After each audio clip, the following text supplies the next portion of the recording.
জয় মা কামাখ্যা। আশা করছি আজকে আমার ভিডিওটি কী নিয়ে হতে চলেছে বুঝতেই পেরে গেছো তোমরা।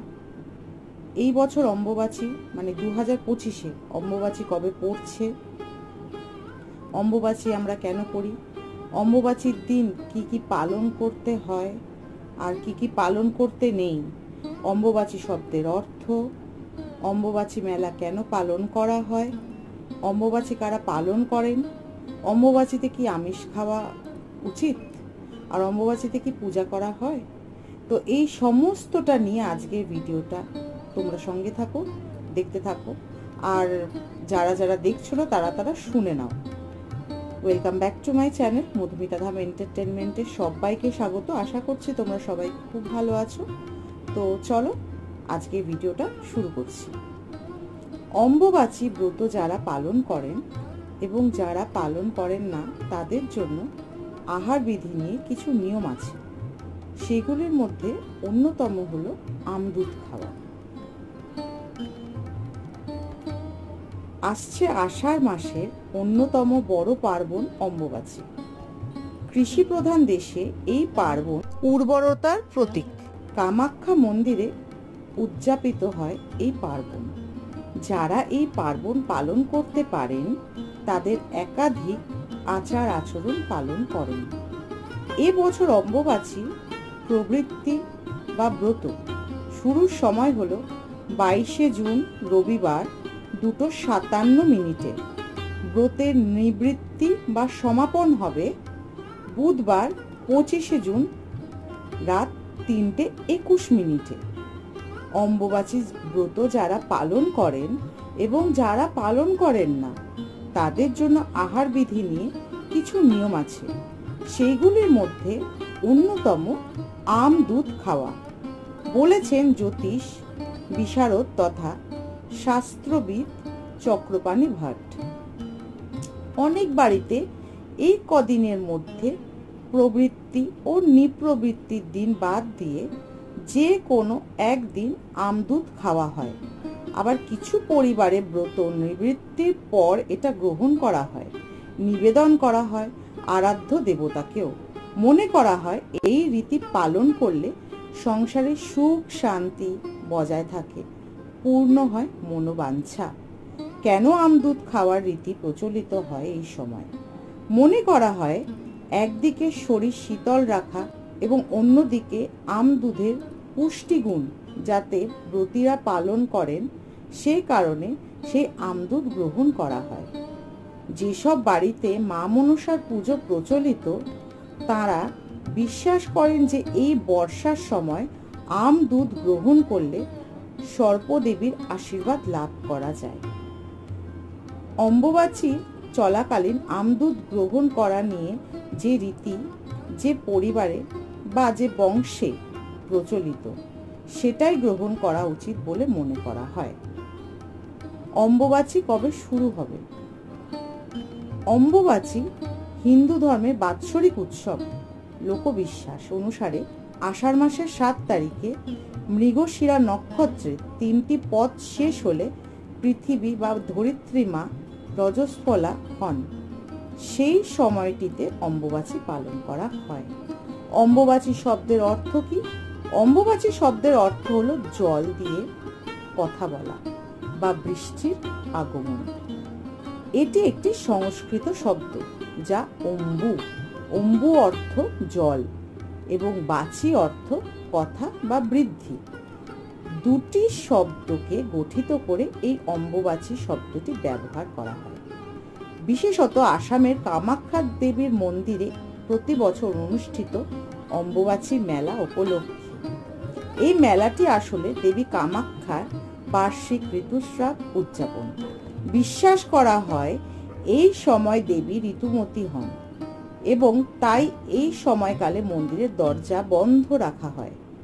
অম্বুবাচীর শব্দটির মাধ্যমে বোঝানো হয় যে এই সময় ধরিত্রী ঋতুমতী হয়, অর্থাৎ বৃষ্টিপাতের ফলে প্রকৃতি সিক্ত ও উর্বর হয়। এই সময়কালে বিভিন্ন ধরনের বিধিনিষেধ পালন করা হয়, যেমন খনন, লাঙল, বীজ বপন এবং ফসল রোপণের মতো কাজও নিষিদ্ধ থাকে। এই সময়টিকে প্রকৃতির মায়ের প্রতি সম্মান জানিয়ে উদযাপন করা হয়। অম্বুবাচী মেলা হলো হিন্দু ধর্মের একটি গুরুত্বপূর্ণ উৎসব। অম্বুবাচী শব্দের অর্থ অম্বুবাচী শব্দের অর্থ জলবৃদ্ধি। মৃগশিরা নক্ষত্রের তৃতীয় পদের শেষে অর্থাৎ চতুর্থ পদে সূর্যগমন করলে অম্বুবাচী প্রবৃত্তি হয়, অর্থাৎ অম্বুবাচী শুরু হয়। অম্বুবাচী মেলা কেন পালন করা হয়? অম্বুবাচী মেলা হলো দেবী কামাখ্যার বার্ষিক ঋতুস্রাবের পৌষের উদযাপন। এটা বিশ্বাস করা হয় যে মন্দিরের অধিপতি দেবী দেবী কামাখ্যা মাতা শক্তি এই সময় প্রসারিত সময় তার বার্ষিক মাসিক চক্রের মধ্যে দিয়ে যান। অম্বুবাচী পালন কারা করে? অম্বুবাচী উৎসব প্রধানত দেবী কামাখ্যা ঋতুস্রাব বা রজস্রাব সময়কালে পালিত হয় এবং এই সময়কালে বিশেষভাবে ব্রহ্মচারী, সাধু, সন্ন্যাসী, যোগী মানুষ বা যোগী পুরুষ এবং বিধবা মহিলা অশুচি হিসেবে গণ্য হয়। অম্বুবাচী উৎসবের সময় এই বিশেষ ব্যক্তিরা ধর্মীয় নিয়ম পালন করে, যেমন ব্রত পালন, বিশেষ খাবার গ্রহণ এবং কিছু কাজ করা থেকে বিরত থাকে। অম্বুবাচী উৎসবের মূল বৈশিষ্ট্য কি? অম্বুবাচী কামাখ্যা ঋতুস্রাব। অম্বুবাচী উৎসবের মূল ভিত্তি হলো দেবী কামাখ্যা ঋতুস্রাব বা রজস্রাব। অম্বুবাচীতে কি আমিষ খাওয়া যাবে? অম্বুবাচীতে মেলা হয় বর্ষা ঋতুতে এবং অসমীয়া আষাঢ় মাসে অনুষ্ঠিত একটি বার্ষিক মেলা। এখানে দুটি ভোগ তৈরি করা হয় যা দেবীকে উৎসর্গ করা হয়। এর মধ্যে একটি নিরামিষ এবং অন্যটি আমিষ খাবার। অম্বুবাচীতে কি পুজো করা যায়? এই সময় কোনো বিশেষ পুজো হয় না। মূলত কালী, দুর্গা, জগদ্ধাত্রী, বিপত্তারিণী, শীতলা, চণ্ডী মূর্তি কিংবা পট লাল কাপড় দিয়ে ঢেকে রাখাই নিয়ম। তবে কামাখ্যা মন্দিরে অম্বুবাচীর সময় বিশাল উৎসবের আয়োজন করা হয়। অম্বুবাচীতে কি পিরিয়ড হলে ভালো হয়?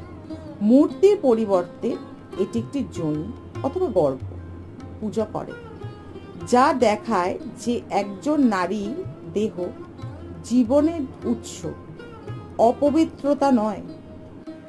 অম্বুবাচী মেলা দেবীর বার্ষিক ঋতুস্রাবকে চিহ্নিত করে, যা আরও জোর দেয় ঋতুস্রাব স্বাভাবিক, লজ্জাজনক নয়। অম্বুবাচীতে কি কি খাওয়া যাবে না? পটল, স্কোয়াশ, লাউ, ঝিঙে, বিনস, সয়াবিন, ছোলা, মুগ ডাল, কাঁচা লঙ্কা এবং পনিরের মতন আরও অনেক সবজি পরিবেশনের জন্য সুপারিশ করা হলেও নিষিদ্ধ খাদ্য সামগ্রীর মধ্যে লঙ্কার গুঁড়ো, শুকনো লঙ্কা, দুধ, খিচুড়ি এবং দই। অম্বুবাচীর সময় কি কি কাজ করা উচিত নয়? অম্বুবাচীর সময় কিছু কাজ করা উচিত নয় যা যা সাধারণত মাঙ্গলিক বা শুভ কাজ হিসেবে বিবেচিত করা হয়। এই সময় বিবাহ, গৃহপ্রবেশ, নতুন ব্যবসা শুরু করা বা কোনো শুভ কাজের সূচনা করা উচিত নয়। এছাড়াও এই 3 দিন মাটি খনন, বৃক্ষরোপণ এবং কৃষিকাজ করা উচিত নয়। অম্বুবাচীর সময় সাধারণত কোনো পুজো অর্চনা করা উচিত নয়, তবে ধূপ দীপ জ্বালিয়ে ঈশ্বরের আরাধনা করা যেতে পারে। জয় মা কামাখ্যা। তো বন্ধুরা, আজকের ভিডিওটা বা অডিওটা এখানেই শেষ করলাম। তোমরা সবাই খুব ভালো থেকো, সুস্থ থেকো, সবাই সবাইকে ভালো রেখো। আর হ্যাঁ, আমার চ্যানেলে আজকে যারা প্রথম এসেছো, যদি কিছু ভালো লেগে থাকে তাহলে অবশ্যই নোটিফিকেশনের পাশে যে বেল আইকনটা আছে ওটা বাজিয়ে দেবে, টুং করে আমার পরিবারে চলে আসবে, যাতে নতুন করে যখনই কোনো ভিডিও পোস্ট করি তোমাদের কাছে নোটিফিকেশন চলে যায়। তো আজকের মতন বিদায় নিচ্ছি। আর হ্যাঁ, অবশ্যই তোমরা কিন্তু একটা মিষ্টি কমেন্ট করে যেও কেমন লাগলো আজকের পরিবেশনা। চলো আজকে বিদায় নিচ্ছি। আবার দেখা হবে নতুন একটা ভিডিওর সাথে নতুন একটা দিনে। ততক্ষণের জন্য তোমরা সবাই খুব ভালো থেকো, সুস্থ থেকো, সাবধানে থেকো।